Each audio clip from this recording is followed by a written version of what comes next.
Session জট এমনিতেই বিভিন্ন ডিপার্টমেন্টে সেশন জট রানিং, তার উপরে এখন এই সব কারণে সেশন জট আরও বেড়ে যাচ্ছে। এই বিশ্ববিদ্যালয়ে যারাই আসে, যে শিক্ষকরাই আসে বা যে ভিসি আসে, তারা সবাই হচ্ছে ব্যক্তিগত স্বার্থ হাসিল করে একমাত্র শিক্ষার্থীদেরকে জিম্মি করে। শিক্ষার্থীদের কথা চিন্তা করে এই জিনিসটা খুব দ্রুত সমাধান হওয়া দরকার, কারণ দিন শেষে বিশ্ববিদ্যালয়ের প্রাণ হচ্ছে শিক্ষার্থী, আর শিক্ষার্থী যদি সেই ক্ষেত্রে ক্ষতিগ্রস্ত হয় তাহলে আমি মনে করি যে বিশ্ববিদ্যালয় তার জায়গা থেকে পিছিয়ে যাচ্ছে। পদোন্নতি সহ বিভিন্ন দাবিতে শিক্ষকদের অসহযোগ আন্দোলনে অচল হয়ে পড়েছে বরিশাল বিশ্ববিদ্যালয়ের একাডেমিক কার্যক্রম। দাবি পূরণ হওয়ার আগে ক্লাসে না ফেরার ঘোষণা দিয়েছেন শিক্ষকরা। শিক্ষা কার্যক্রম ব্যাহত হওয়ায় সেশন জটে পড়ার শঙ্কায় শিক্ষার্থীরা। সাইফুর রহমান মিরনের রিপোর্ট, ক্যামেরায় ছিলেন মোহাম্মদ শুভ হাওলাদার। বরিশাল বিশ্ববিদ্যালয়ের বয়স 14 বছর। কৈশোর পার না হতেই একের পর এক আন্দোলনে বিশ্ববিদ্যালয়টিতে উত্থান পতন হয়েছে 3 উপাচার্যের। পদোন্নতি, সংবিধি প্রণয়ন ও বাস্তবায়নের দাবিতে বর্তমান উপাচার্যের বিরুদ্ধেও অসহযোগ আন্দোলনে নেমেছেন শিক্ষকরা।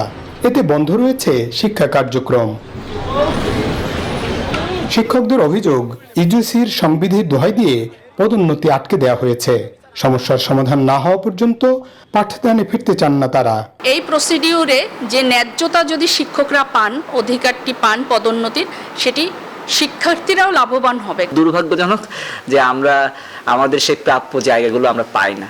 এটা আসলে যদি সমাধান হয়ে যায়, শিক্ষকরা অবশ্যই শ্রেণীকক্ষে যাবে। এদিকে বারবার আন্দোলনে শিক্ষা কার্যক্রম ব্যাহত হওয়ায় ক্ষুব্ধ শিক্ষার্থীরা। সেশন জট এমনিতেই বিভিন্ন ডিপার্টমেন্টে সেশন জট রানিং, তার উপরে এখন এই সব কারণে সেশন জট আরও বেড়ে যাচ্ছে। এই বিশ্ববিদ্যালয়ে যারাই আসে, যে শিক্ষকরাই আসে বা যে ভিসি আসে, তারা সবাই হচ্ছে ব্যক্তিগত স্বার্থ হাসিল করে একমাত্র শিক্ষার্থীদেরকে জিম্মি করে। শিক্ষার্থীদের কথা চিন্তা করে এই জিনিসটা খুব দ্রুত সমাধান হওয়া দরকার, কারণ দিন শেষে বিশ্ববিদ্যালয়ের প্রাণ হচ্ছে শিক্ষার্থী, আর শিক্ষার্থী যদি সেই ক্ষেত্রে ক্ষতিগ্রস্ত হয় তাহলে আমি মনে করি যে বিশ্ববিদ্যালয় তার জায়গা থেকে পিছিয়ে যাচ্ছে। ইউজিসির সঙ্গে কথা বলে সমস্যার সমাধানে আশ্বাস দিয়েছেন উপাচার্য। শিক্ষকদের ক্লাসে ফেরার আহ্বান জানান তিনি। কিভাবে সমস্যার সমাধানে যাওয়া যায় এই ব্যাপারে আমরা ইউজিসির সাথে কথা বলেছি, মিটিং করেছি। তো ওনাদের যেটা প্রস্তাব আমার কাছে মনে হয়েছে এটা সুন্দর একটা প্রস্তাব। বরিশাল বিশ্ববিদ্যালয় প্রতিষ্ঠিত হয় 2011 সালে, আর একাডেমিক কার্যক্রম শুরু হয় 2012 সালে। সাইফুর রহমান মিরন, নিউজ 24, বরিশাল।